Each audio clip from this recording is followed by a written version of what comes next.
Assalamualaikum warahmatullahi wabarakatuh. Waalaikumsalam warahmatullahi wabarakatuh. Bismillahirrahmanirrahim. Alhamdulillahi rabbil alamin. Wassalatu wassalamu ala ashrafil anbiya'i wal mursalin wa ala alihi wa ashabihil mujahidin at-tahirin, amma ba'du. Bersabda Rasulullah sallallahu alaihi wasallam, "Iza sarratka hasanatuka wa sa'atka sayyi'atuka fa anta mu'min." Apabila perbuatanmu yang baik menyebabkan engkau bahagia, apabila perbuatanmu yang baik menyebabkan engkau gembira, dan perbuatanmu yang jahat menyebabkan engkau jadi susah, itulah tanda bahwa di hatimu masih ada iman. Artinya, belum tentu orang yang berbuat baik merasa bahagia dengan kebaikan yang dikerjakannya. Dan tidak selamanya orang yang berbuat jahat sanggup menyesali perbuatan jahatnya. Oleh karenanya, apabila iman masih ada, apabila hati masih hidup, perbuatan yang baik menyebabkan orang gembira, perbuatan yang jahat menyebabkan orang susah dan gelisah hatinya. Ini mengandung pelajaran. Sekali kita berbuat baik, jangan sekali-kali menyesali kebaikan itu. Sebaliknya, satu kali kita melakukan kesalahan, hendaknya selalu menyesalinya. Kadang-kadang dalam kehidupan, karena orang tempat kita berbuat baik itu rupanya membalas air susu dengan air tuba, kita lalu menyesali kebaikan. Lahirlah kata-kata, "Nyesal saya nolong dia." Ibarat pepatah katanya, nolong anjing kejepit. Waktu kejepit setengah mati kita tolongin, begitu selesai dia dari kejepitnya malah kita digigitnya. Saudara hadirin yang saya muliakan, dalam kehidupan sehari-hari barangkali ini kena filsafat yang disebut dorong mobil mogok. Ketika mobil mogok setengah mati kita dorong, begitu mesin hidup ditinggalkannya kita di belakang. Sesungguhnya perbuatan kita yang baik tidak harus disesali. Karena disesali atau tidak, toh perbuatan itu sudah kita lakukan. Dan penyesalan atas segala kebaikan hanya akan mengurangi nilai pahala kebaikan itu sendiri. Berbahagialah apabila berbuat baik, walaupun orang yang kita melakukan kebaikan membalasnya dengan kejahatan. Menyesalah apabila berbuat kesalahan, apabila melakukan dosa, karena itu pertanda nilai iman yang masih hidup dalam jiwa kita. Saudara-saudara kaum muslimin yang berbahagia, jadi sungguh pun pahala dan dosa sesuatu yang abstrak, efeknya jelas dia mendatangkan kebahagiaan atau membawa kepada kegelisahan batin di dalam kehidupan manusia.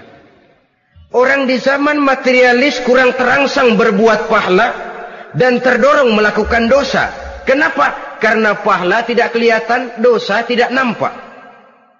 Kalau pahala kelihatan, barangkali nggak kuat kita mikul pahala. Kalau dosa benjol, umpama tiap bikin dosa palanya benjol, barangkali sudah nggak karu-karuan kepala kita. Baik pahala, baik dosa, sesuatu yang tidak nampak oleh pandangan mata zahir, tapi yang punya efek dalam kehidupan ini. Orang yang banyak pahalanya dengan orang yang banyak dosanya, kalau dia berjalan barangkali sulit kita membedakan. Tapi efeknya dalam kehidupan ini jelas adanya. Sesuatu yang bernama pahala kita perlukan, karena hidup tidak berhenti hingga di sini. Sesuatu yang bernama dosa harus kita hindarkan, karena ada kelanjutan sesudah hidup yang sekarang ini. Kehidupan dari satu pertanggungan jawab. Itu sebabnya Imam Ghazali dalam bahasa yang indah sekali berpesan, "Jaddidis safinah fa innal bahra amiq wa khuziz zad fa innas safara ba'id." Perbarui selalu kapalmu, rawat, jaga baik-baik, dandani kapalmu, fa innal bahra amiq, karena sesungguhnya lautan ini sangat dalam. Satu bahasa yang indah dari tamsil terhadap kehidupan. Perbaiki kapalmu karena lautan ini sangat dalam. Artinya, jaga baik-baik hatimu. Pelihara iman dan keyakinanmu, karena hidup ini bagaikan gelombang lautan. Tempo-tempo air tenang, tempo-tempo ombak menggila dan menggunung. Jaga iman baik-baik karena hidup penuh dengan cobaan dan ujian. Itu maksudnya. Wa khuziz zad fa inna safara ba'id. Dan bawa bekal yang banyak karena perjalanan hidup ini sangat panjang. Perjalanan ini sangat jauh. Kita kalau pergi keluar kota tentu saja membawa bekal. Makin jauh kota yang akan kita tuju, makin banyak bekal yang harus kita bawa. Alangkah sengsaranya manusia apabila dia akan pergi ke satu kota yang jauh, modalnya cuma nekat. Bagaimana nanti di sana sajalah. Tidak membawa bekal sebagaimana yang sewajarnya. Hal yang semacam ini senangnya sih belum tentu, keblangsak dan susahnya sudah kebayang. Itu dalam kehidupan di dunia ini. Bagaimana kalau sudah bicara tentang kehidupan yang akan datang? Karena sesungguhnya hidup ini merupakan satu perjalanan yang sangat panjang. Sejak kita tinggal di alam arwah, pada saat jasad belum lagi diciptakan Allah, ruh sudah diciptakannya lebih dahulu. Sampai kemudian kita pindah ke alam rahim, alam kandungan ibu. Untuk kemudian berpindah kepada kehidupan dunia. Dari dunia ini kita pindah ke alam barzakh. Di sana tinggal kita 100 tahun mungkin, 100.000 tahun mungkin, 1 juta tahun mungkin, menunggu saat datangnya kiamat. Lalu dari alam barzakh pindah kita ke alam akhirat. Satu perjalanan yang sangat panjang. Alangkah malangnya, alangkah sengsaranya jika tahu kita begitu panjangnya perjalanan hidup ini, tidak ada bekal yang kita bawa. Artinya kesengsaraan, kesulitan yang bertali-tali sudah jelas akan menimpa kita. Kalau pergi kita keluar kota membawa bekal uang, membawa bekal makanan, apa bekal yang mesti kita bawa? Apabila kita kembali ke alam barzakh, kembali ke alam kubur, berkumpul di padang mahsyar di akhirat nanti, nasi yang mau kita bawa, uang yang mau kita bawa, tentu tidak lagi. Karena kehidupan materialis selesai di atas liang lahat. Bila masuk kita ke liang lahat, disitulah pahala dan dosa memegang peranan yang sangat penting. Maka pada pertemuan malam ini, kita akan bicara tentang pahala dan dosa itu. Saudara-saudara kaum muslimin rahimakumullah. Yang dinamakan pahala, kata Imam Ali Al-Jurjani dalam kitab At-Ta'rifatnya, ma yastahiqqu bihi ar-rahmatu wal maghfiratu minallahi ta'ala.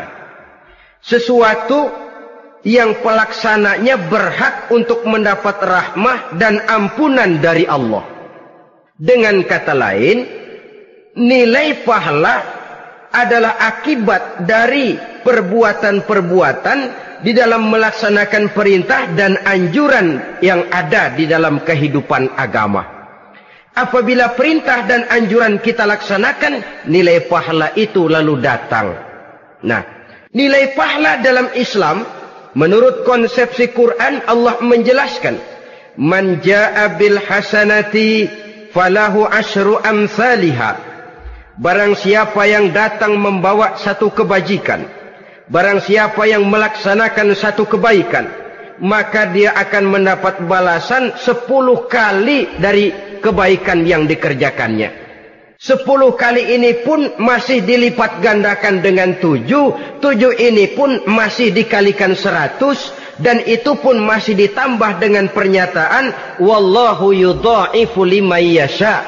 Allah masih akan melipat gandakan perbuatan baik seseorang yang dikehendakinya. Itulah nikmatnya dalam Islam. Tetapi sebaliknya, wa man jaa'a bisayyi'ati fala yujza illa mislaha. Barang siapa yang melakukan satu kejahatan, dia tidak akan mendapat balasan kecuali sesuai dengan kejahatan yang dikerjakannya. Alangkah rahman dan rahimnya Allah. Orang yang berbuat baik dibalas 10, dikali 7, dikali 100, masih dilipat gandakan pula. Tapi orang yang berbuat jahat tidak akan mendapat balasan kecuali sesuai dengan kejahatan yang dikerjakannya. Ini kan beda dengan sifat kita manusia. Kita ini kadang-kadang kalau dijitak membalasnya mukul. Tapi kalau orang berbuat baik kepada kita, kita enggan untuk berbuat baik kepada orang tadi. Allah tidak mengajarkan begitu. Satu kebaikan berbalas 10. Satu kejahatan berbalas dengan satu kejahatan. Maha Rahman dan Rahim Allah. Bahkan dalam Islam, niat berbuat baik saja mendapat pahala. Sedangkan niat berbuat jahat belum ditulis merupakan satu dosa sampai kejahatan itu dikerjakan oleh orang yang niat tadi. Umpamanya, saudara niat nanti malam giliran pengajian saya mau hadir di majelis taklim. Pas datang waktu malam hujan turun sangat lebat. Saudara berhalangan datang ke majelis taklim, saudara sudah mendapat pahala niat. Tapi saudara niat nanti malam kalau turun hujan, saya mau bongkar rumahnya si fulan, saya mau curi seluruh harta bendanya. Ternyata malam saudara tidak mengerjakan perbuatan itu belum ditulis dosa sampai perbuatan itu benar-benar dikerjakan. Tapi lalu jangan macam-macam, kalau begitu niat aja yang baik biar nggak usah dikerjain. Niat aja pengen ngaji walaupun tidak ada niatan untuk ngaji. Allah lebih tahu tentang apa yang terdetik di dalam hati sanubari kita. Itulah sebabnya sangat dianjurkan orang untuk melakukan segala macam kebajikan. Dan dianjurkan orang menjauhkan segala macam bentuk kejahatan. Karena dia akan berefek melahirkan dosa dan pahala. Dosa dan pahala itulah alat untuk memperoleh kebahagiaan di alam kubur, di padang mahsyar, sampai di akhirat nanti. Di dunia ini mungkin segalanya bisa kita beli dengan yang namanya uang. Keamanan kita bisa menyewa petugas untuk menjaga rumah kita. Kendaraan yang mewah bisa kita beli. Udara yang sejuk bisa kita ciptakan. Siapa banyak uang, dia raja. Mungkin itu di dunia. Tapi bisa apa uang kalau kita sudah masuk ke alam kubur? Bisakah munkar nakir kita sogok? Udah karkir, jangan nanya nih, cepet. Bisakah malaikat azab menyingkir dengan uang semir?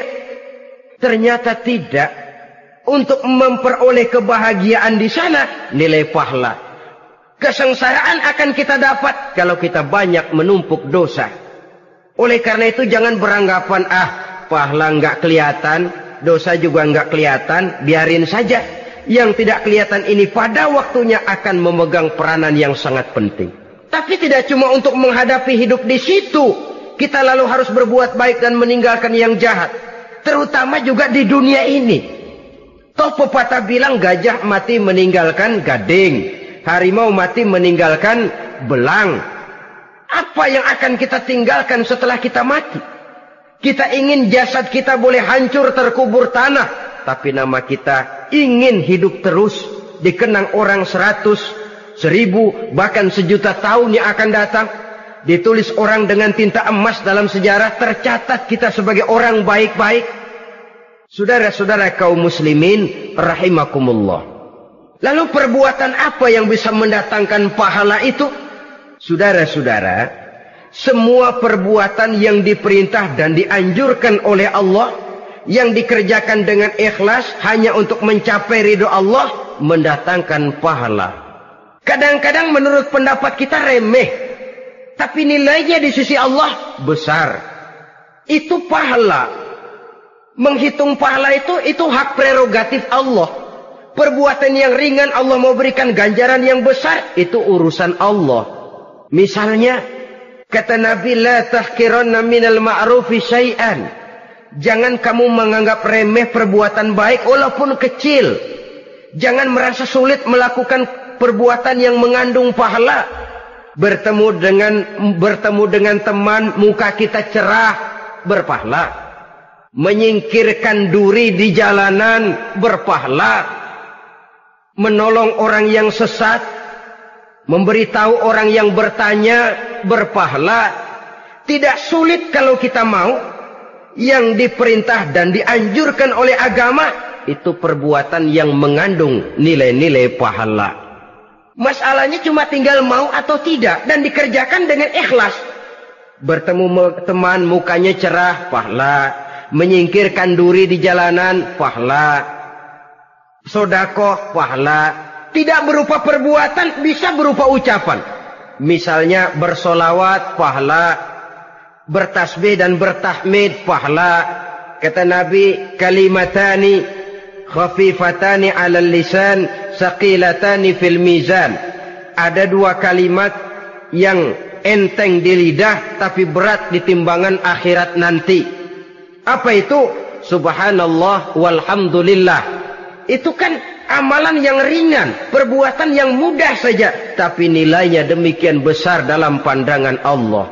Jadi pendeknya, perbuatan yang bernilai pahala adalah perintah dan anjuran agama yang dilaksanakan dengan ikhlas semata-mata untuk mencapai ridho Allah, itu mengandung pahala. Niat dasarnya itu harus karena Allah. Landasannya harus karena ikhlas. Bukan cuma sekedar basa-basi, tidak karena ingin dipuji orang, tidak karena mengharap tanda jasa, tapi ikhlas semata-mata. Dari perbuatan yang paling kecil dan mudah sekali sampai kepada amalan-amalan yang besar dan memerlukan biaya yang besar, seperti melaksanakan ibadah haji, seperti jihad fi sabilillah, membangun masjid, membangun pondok-pondok pesantren, membangun pusat-pusat kesehatan, membangun jalan-jalan umum, termasuk menjaga keamanan. Jangan dikira loh, siskamling umpamanya, menjaga keamanan kampung tidak berpahala. Kalau diniatkan ibadah, menjaga ketenangan warga supaya mereka tekun ibadah, ikhlas karena Allah, itu juga bernilai ibadah. Keluar kita dari rumah, pergi pagi, pulang sore, peras keringat, banting tulang cari nafkah buat menghidupi anak istri kita. Kalau diniatkan ibadah, melaksanakan kewajiban sebagai kepala rumah tangga, membantu orang tua sebagai anak, itu juga perbuatan-perbuatan yang mengandung pahala. Yang terbaik sesuai dengan bidang kehidupan kita. Ada orang yang dinamakan abid, ahli ibadah, pahala yang paling baik bagi dia, banyak-banyak tahajud, sembahyang malam, wirid, zikir, tasbih. Ada yang dinamakan orang alim, pahala yang paling baik buat orang macam ini, mengajar, menyebarkan ilmu, mendakwahkan Islam. Ada yang disebut wali, pejabat pemerintah, petugas. Amalan pahala yang paling baik buat orang semacam ini, melayani masyarakat, bekerja di bidangnya sesuai dengan profesinya. Saudara hadirin yang saya hormati, jadi dengan demikian, perbuatan-perbuatan yang mengandung nilai-nilai pahala ini bisa perbuatan yang menurut kita kecil namun punya nilai besar. Apalagi perbuatan besar dengan biaya yang besar, tentu makin besar juga pahala yang disediakan oleh Allah Subhanahu wa ta'ala. Oleh karenanya, kalau kita bercermin dari ayat Quran, hidup ini kesempatan untuk berbuat baik. Huwallazi khalaqal mauta wal hayata liyabluwakum ayyukum ahsanu amala. Dialah Allah, Tuhan yang telah memberikan hidup dan mati kepadamu untuk menguji kamu, siapa di antara kamu yang paling baik amal perbuatannya. Jadi tidak saya rinci, tapi cukuplah satu penjelasan global. Perbuatan yang berpahala adalah perbuatan melaksanakan perintah Allah atau anjuran Allah dengan dasar ikhlas, dengan tujuan untuk mencapai ridho Allah semata-mata. Lalu apa perbuatan yang mengakibatkan dosa itu? Saudara-saudara, dosa lahir akibat melakukan larangan Allah atau mengerjakan yang dicelaknya. Nah, para ulama ada yang membagi dosa itu menjadi dua bagian. Ada dosa-dosa kecil, ada dosa-dosa besar. Tetapi sebenarnya ditinjau dari segi hakikatnya, kalau sudah melakukan satu kesalahan yang mengakibatkan dosa, jangan dilihat besar dan kecilnya, tapi kepada siapa dosa itu kita kerjakan. Sebab kalau dosa kita anggap satu yang kecil, orang akan terangsang untuk mengerjakan yang kecil-kecil saja. Sehingga dengan demikian, yang kecil pun akan menjadi besar kalau ditumpuk-tumpuk. Sedangkan yang besar bisa saja menjadi kecil kalau selalu diiringi dengan permohonan ampun kepada Allah. Itu sebabnya para ulama sufi, orang-orang tasawuf mengatakan, la saghair ma'al istimrar, wala kabair ma'al istighfar. Tidak ada dosa yang kecil kalau dikerjakan terus-menerus, dan tidak ada dosa yang besar kalau digempur tiap saat dengan perbuatan istighfar atau memohon ampun kepada Allah Subhanahu wa taala. Cuma saja pada umumnya, karena dosa-dosa kecil itu lebih mudah taubatnya, dan ada janji Nabi, barang siapa yang meninggalkan dosa-dosa besar akan diampuni dosa-dosanya yang kecil-kecil. Oleh karena itu, pada kesempatan ini kita akan juga bicarakan apa saja yang termasuk klasifikasi dosa-dosa besar, dengan harapan kita bisa menjaga diri, menyelamatkan diri, jangan sampai terjatuh ke dalam dosa-dosa yang besar tadi. Tetapi bukan berarti kita harus terangsang melakukan dosa-dosa yang kecil. Ah, biarin kecil ini, tobatnya gampang. Ah, dosa kelas teri. Ah, dosa itu kan tidak kelihatan. Lalu terangsang melakukan perbuatan dosa-dosa walaupun kecil. Kalau berlarut terus-menerus, dia akan tumbuh menjadi dosa yang besar. Oleh karenanya, jangan sampai mengundang pengertian kalau kita membicarakan dosa-dosa yang besar lalu terangsang melakukan dosa-dosa yang kecil. Karena bagaimanapun juga dosa kecil dan dosa besar sama dalam arti kepada Allah kita melakukan kesalahan. Dan dosa yang kecil pun kalau bertumpuk, dia akan menjadi banyak. Saudara-saudara kaum muslimin rahimakumullah, ada beberapa jenis dosa-dosa besar. Jenis yang pertama, asyirku billah, syirik atau menyekutukan Allah. Dari sekian deretan dosa-dosa besar, syirik ini merupakan bapak moyangnya dosa. Dedengkotnya dosa itu syirik, menyekutukan Allah. Bahkan dosa yang lain Allah masih mau mengampuni, tapi kalau sudah syirik, menyekutukan Allah, itu sudah satu dosa yang tidak berampun sama sekali. Oleh karena itu tepat pesan Imam Ghazali tadi, jadi di safinah fa innal bahra amik, jaga iman, pelihara akidah, dandani kapal. Karena hidup ini gelombang lautan sangat dalam, hidup banyak cobaan.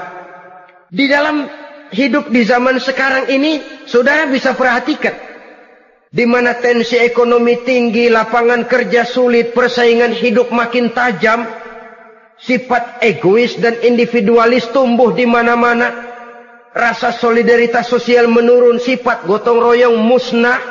Orang mudah potong kompas, potong jalan. Ingin cepat kaya, ingin cepat naik pangkat, ingin dapat kedudukan. Kadang-kadang akidah pun terjual, akidah pun musnah, jatuh ke jurang syirik pun tidak jadi soal. Itu yang kita khawatirkan. Kalau dosa-dosa yang lain Allah masih mau mengampuni, tapi kalau sudah jatuh kepada syirik, Allah sama sekali tidak akan memberikan ampun. Dalam kaitan dengan ini barangkali tepat sinyalemen Imam Ali itu. Andai kata kemiskinan merupakan satu kepribadian, saya akan membunuhnya lebih dahulu. Artinya memang kemiskinan ini sering mendorong orang kepada jurang kemusyrikan. Tidak tahan menghadapi godaan perut akibat tensi ekonomi yang tinggi, lapangan kerja yang sulit. Iman pun jadilah ditukar dengan 3 liter beras. Akidah pun jadilah dibarter dengan 3 bungkus supermi, dengan pakaian bekas, dengan obat-obatan. Tidak jadi soal baginya mengejar kebahagiaan yang relatif singkat dengan mengorbankan kebahagiaan yang abadi. Persis ibarat pepatah, nyari jarum kampak hilang. Mencari sesuatu yang kecil, yang besar jadi sia-sia. Membela perut, mengorbankan akidah. Na'udzubillah summa na'udzubillah. Saudara-saudara kaum muslimin rahimakumullah. Ini fakta. Ini kenyataan. Dan hal semacam ini tidak bisa diatasi cuma dengan ceramah, simposium, diskusi, seminar. Apalagi Nabi berpesan, solahu ummati bil ilmi wal mal. Umatku hanya bisa menjadi baik akidahnya dengan ilmu dan harta. Itu bahasa Nabi. Kalau bahasa kita sekarang, dengan ekonomi dan pendidikan. Ilmu, pendidikan, ekonomi, harta. Tanpa itu sangat besar kemungkinan kita bisa menjual akidah terjerumus di lembah kemusyrikan. Maka terutama kepada saudara-saudara saya, muslimin yang terpencil jauh dari kota-kota besar, yang kadang dalam kehidupan seharinya imannya sering digoda oleh supermi, akidahnya sering ditantang oleh pembagian beras, pakaian-pakaian bekas, obat-obatan dan sebagainya. Jaga dan bentengi akidah kita. Lebih baik nyawa berpisah dari badan, asal iman jangan berpisah dari hati. Kepada adik-adik saya para remaja, para pemuda di kota-kota besar, yang iman dan akidahnya sering ditantang dengan minuman-minuman keras, fasilitas-fasilitas yang menghanyutkan, yang secara terarah dan praktis sedikit demi sedikit menggiring kita untuk keluar dari nilai-nilai akidah. Hati-hati, jaga baik-baik, sebab intan paling mahal, mutiara paling berharga, tidak lain nilai iman ini. Tergelincir kita daripadanya, jatuh ke lembah kemusyrikan, jatuh ke satu dosa yang teramat besar, yang Allah tidak akan pernah memberikan ampun lagi. Ini dosa besar yang pertama. Yang kedua, qatlun nafsi illa bil haq. Membunuh orang tanpa alasan yang benar. Di zaman kesulitan ekonomi kadang-kadang orang mudah nekat. Tengok saja. Kadang-kadang karena pasal uang 100-200 perak saja nyawa bisa melayang. Kadang-kadang karena urusan yang remeh, salah omong, salah ambil, salah ucap, salah pegang, nyawa bisa jadi melayang. Alangkah murahnya nyawa, seakan-akan kita yang punya. Padahal nyawa itu hak milik Allah. Tidak pantas kita merampasnya, tidak pantas kita menghilangkannya dari jasad seseorang. Oleh karenanya, membunuh orang merupakan satu dosa yang sangat besar. Jangankan kepada orang yang seakidah, orang yang lain akidah saja pun, kalau dia hidup berdamai, rukun, berdampingan, kita harus melindungi. Apatah lagi teman seakidah sendiri. Saudara-saudara kaum muslimin rahimakumullah. Pantas kalau Nabi menyatakan, apabila dua orang Islam sudah saling berkelahi, berbunuh-bunuhan, al-qatil wal maqtul finnar. Yang membunuh dan yang dibunuh, dua-duanya sama-sama masuk neraka. Sahabat heran, ya Rasul, kalau yang membunuh masuk neraka sih wajar, tapi yang terbunuh kok neraka juga, kenapa? Kata Rasul, sebenarnya dia juga cuma sudah niat untuk membunuh, cuma keduluan saja. Andai kata dia tidak terbunuh, tentu dia yang akan membunuh. Saudara-saudara kaum muslimin rahimakumullah, Islam sesuai dengan namanya adalah agama damai. Kita tidak boleh mencari-cari musuh, walaupun tidak boleh lari kalau bertemu musuh. Oleh karenanya, pantang seorang muslim menimbulkan benih keonaran menjadi biang kerok buat lingkungannya. Sesuai dengan namanya, seorang muslim adalah seorang yang dalam hidup senantiasa berusaha menebarkan salam, menebarkan kedamaian, ketenangan dan ketentraman. Dengan prinsip, musuh jangan dicari, bertemu pun jangan lari. Yang ketiga, termasuk dalam kelompok dosa besar ini, syurbul khamr, meminum minuman keras. Termasuk di dalam kata khamr ini ganja, morfin, narkotik. Sebab apa? Jenis minuman semacam itu tidak hanya merusak keadaan sekarang, tapi sekaligus merusak kehidupan yang akan datang. Kalau itu jatuh di tangan generasi muda, artinya kan merusak kehidupan masa depan daripada suatu bangsa. Karena apa? Remaja dan pemuda merupakan bentuk miniatur daripada kehidupan bangsa. Akan bagaimana warna umat Islam di Indonesia. Bahkan akan bagaimana warna Indonesia 30, 40, 50 tahun yang akan datang. Remaja sekarang jawabannya. Kalau remaja kita sekarang ini kerjanya cuma bisa nyekek botol, insya Allah bangsa Indonesia 30-40 tahun yang akan datang akan tumbuh menjadi bangsa teler. Tidak banyak yang bisa kita harapkan. Remaja adalah gambaran masa depan dari satu bangsa, dari satu umat. Dan remaja itu di dalam dirinya secara fitrah terkumpul semua bakat, terdapat semua kemungkinan. Kita ini lahir membawa sifat pemimpin, tapi juga membawa sifat pengacau. Kita ini ada bakat jadi orang jujur, ada bakat jadi pengkhianat. Kita ini ada bakat menjadi orang baik-baik, kita juga punya bakat jadi biang kerok. Kita kemungkinan bisa jadi pemimpin bangsa, tapi juga bisa menjadi pemimpin bangsat. Nanti lingkungan dan pendidikan akan menumbuhkan, membentuk mana yang tumbuh lebih subur. Kalau lingkungan dan pendidikannya lebih banyak bercerita tentang kejujuran, maka nilai kejujuran yang akan tumbuh lebih banyak dalam jiwanya. Dan insya Allah diharapkan dia akan menjadi manusia yang jujur di kelak kemudian hari nanti. Dan masalah minuman keras ini sebenarnya berkait. Kita tidak bisa cuma menyalahkan remaja saja, menyalahkan pemuda saja. Karena bagaimanapun masalahnya kompleks. Menghancurkan sesuatu tanpa melihat kausalnya, tanpa melihat sebab akibatnya kan sama juga bohong.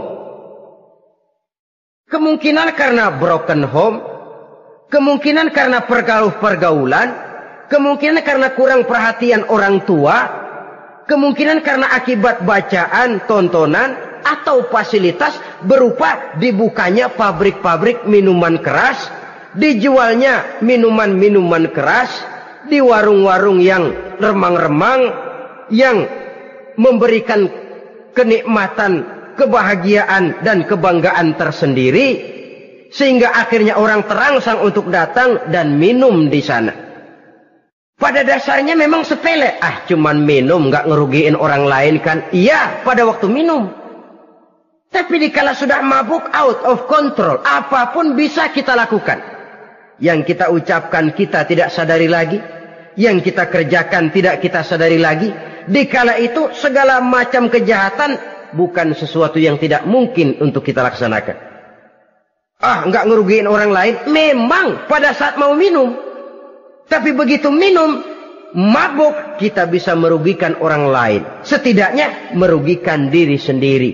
Pertumbuhan IQ menjadi lemah, semangat kehidupan hilang, gairah kerja menurun, kalau tidak ada sama sekali. Lalu apa yang bisa kita lakukan di dalam kehidupan? Dan akan lebih celaka kalau ini menimpa kehidupan generasi muda kita. Kadang-kadang yang ironi ya, kalau yang orang tuanya mampu barangkali masih tertolong. Tapi yang orang tuanya kondisi ekonomi lemah masih kepengen teler juga. Orang tuanya nggak mampu masih pengen mabuk. Dari ganja, morfin nggak dapat, akhirnya kaleng cet diisepin. Yang penting kan bisa teler, mendatangkan satu kebahagiaan tersendiri. Itu sebabnya memang satu kejahatan menurut teori polisi ya hanya bisa terjadi karena faktor N dan K, niat dan kesempatan. Niat ada, kesempatan ada, jadi orang jahat. Kurang salah satunya, biasanya kejahatan terbendung. Niat ada, kesempatan tidak ada, sulit berbuat jahat. Kesempatan ada, niat tidak ada, tidak mungkin orang jahat. Tapi yang paling dominan sebenarnya niat. Kalau niat sudah kuat, kesempatan bisa dicari. kesempatan bisa diciptakan. Biar hansip nongkrong, ditungguin lengahnya. Iya biarin. Jam 11 sampai jam 2. Matanya melotot. Jam 3 dia mulai ngulet, ngempet. Nah, di saat itu saya masuk ke rumahnya. Kalau niat kuat, kesempatan bisa diciptakan. Dan kalau sudah niat, ini masalah hati. Kalau sudah masalah hati, menyangkut soal moral. Moral artinya sudah masuk kepada kehidupan agama. Saudara-saudara kaum muslimin rahimakumullah. Yang keempat yang termasuk jenis dosa besar, az-zina, perbuatan zina. Di zaman pergaulan bebas dengan prinsip free love, free sex ini, tengok sudah berapa banyak gadis-gadis bergelimpangan jadi korban. Berapa banyak bayi-bayi yang lahir ke dunia tanpa tahu kemana dia mesti memanggil bapak. Apakah deretan jumlah korban ini masih harus bertambah lagi? Paling tidak, biarlah yang sudah jadi korban, tapi jangan bertambah lagi hendaknya. Masing-masing kita berupaya menahan diri. Termasuk dalam kategori zina ini, yang merupakan cabang-cabangnya, liwat, homoseks, lesbian, masturbasi. Bahkan masturbasi itu termasuk jenis zina tangan. Dan itu juga merupakan satu dosa. Di samping dosa juga merusak diri. Karena bagaimanapun juga dia akan mengurangi kemampuan daya pikir seseorang.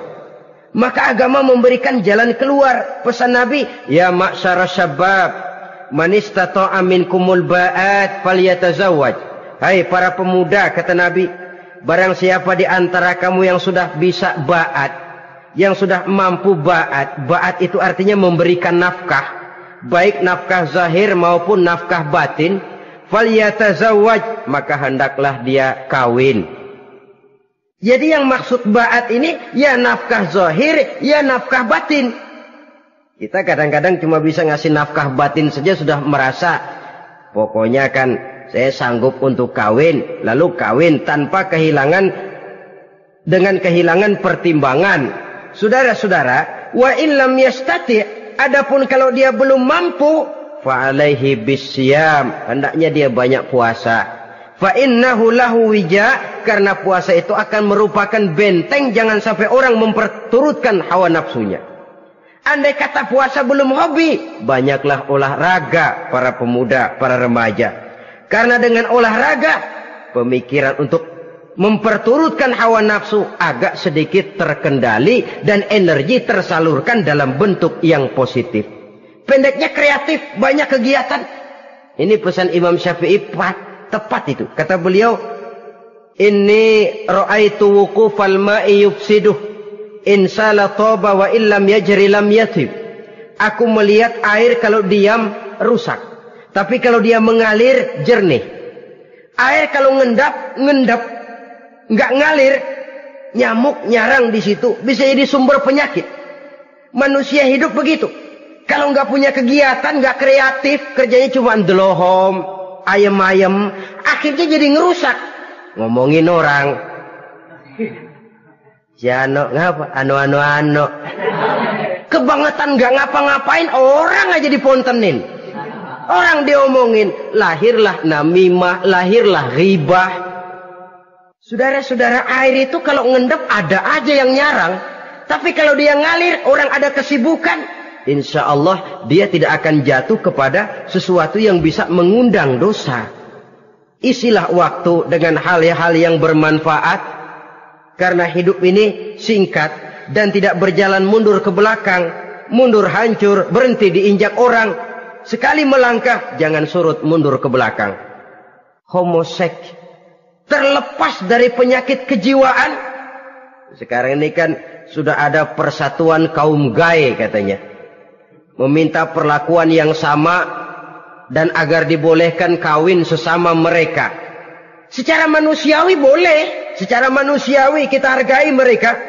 Tapi dari kacamata agama, ini jelas merupakan penyimpangan.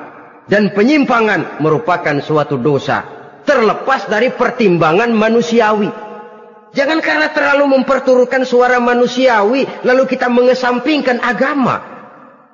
Termasuk lesbian, wadon karo wadon. Kalau homo itu kan lanang karo lanang katanya. Saudara-saudara kaum muslimin rahimakumullah. Ini bukan penyakit baru. Liwat, homoseks sudah dikenal dari zamannya Nabi Lut. Laki dengan laki. Lesbian dari zaman istrinya Nabi Lut. Terlepas dari penyakit kejiwaan, dari segi agama, ini merupakan penyimpangan dan merupakan dosa yang besar. Yang kelima, yang termasuk jajaran dosa kelas kakap, qazful mu'minina wal mu'minat, menuduh orang mukmin yang baik-baik, laki atau perempuan, melakukan perbuatan zina sehingga hancur namanya di masyarakat. Ini merupakan satu perbuatan dosa yang sangat besar dan sangat dimurkai oleh Allah. Saudara-saudara kaum muslimin rahimakumullah. Oleh sebab itu tentang masalah ini, kalau memang tidak ada saksi, jangan sembarang kita enteng lidah menuduh orang lain berbuat zina, menuduh orang lain berbuat serong. Dosanya kelewat besar di dalam kehidupan. Karena apa? Mencari harga diri itu berat. Memelihara kehormatan diri jauh lebih berat. Satu kali orang dihancurkan namanya di masyarakat, dia akan terisolir jadinya. Oleh karenanya, berlindung kita kepada Allah. Jangan sampailah dihinggapi oleh sifat ini. Karena sentimen kita kepada seseorang, karena hasad kita kepada seseorang, tidak senang melihat orang lain lebih maju, lalu lidah ini seenaknya saja mengucapkan kata. Padahal sanksi dan resikonya sangat besar. Yang kita tuduh barangkali mendapat pahala dari Allah. Kita sendiri yang menuduh tanpa saksi, tanpa alasan yang benar, mendapat dosa yang sangat besar. Saudara-saudara, memang kadang-kadang aneh dalam hidup ini. Seorang pelacur biasanya bisa menjaga mulutnya di masyarakat. Kata-katanya baik, sopan. Kenapa? Karena mulut yang satu sudah tidak terjaga.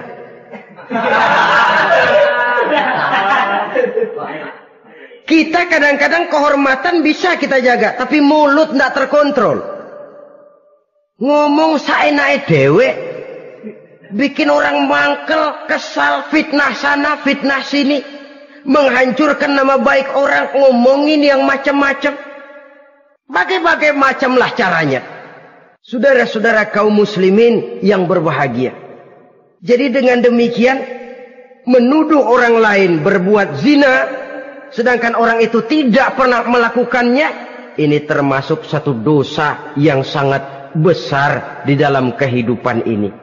Yang keenam, al-'aqu bil walidain, durhaka kepada ibu bapak.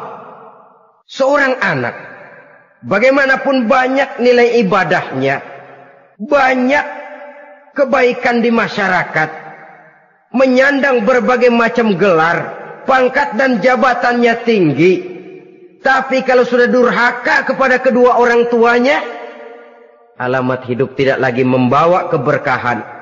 Dan itu dosa yang sangat besar. Sampai Nabi sabdakan, ridho Allah ada di dalam keridhaan ibu bapak. Murka Allah pun ada di dalam kemurkaan ibu dan bapak. Walaupun belum tentu setiap kita orang tua, tapi yang jelas setiap kita adalah anak. Dan setiap anak punya ibu dan bapak. Jangan sampai kacang lupa kepada kulitnya. Saudara-saudara kaum muslimin rahimakumullah. Durhaka kepada ibu bapak merupakan perbuatan yang sangat dimurkai oleh Allah. Apalagi ibu yang telah melahirkan kita, bahkan mengandung kita. Begitu juga bapak yang telah berusaha peras keringat banting tulang untuk mengasuh membesarkan kita. Tidak ada perbuatan baik yang kita lakukan untuk bisa menebus kebaikan daripada ibu dan bapak kita. Setidaknya kalau belum bisa berbuat baik kepadanya, kepada keduanya, janganlah menyakiti hati keduanya. Itu saja dulu yang harus dijaga. Kadang-kadang sudah berbuat baik enggak, nyakitin melulu. Sudah nyenangin belum bisa, saban sehari nyakitin saja.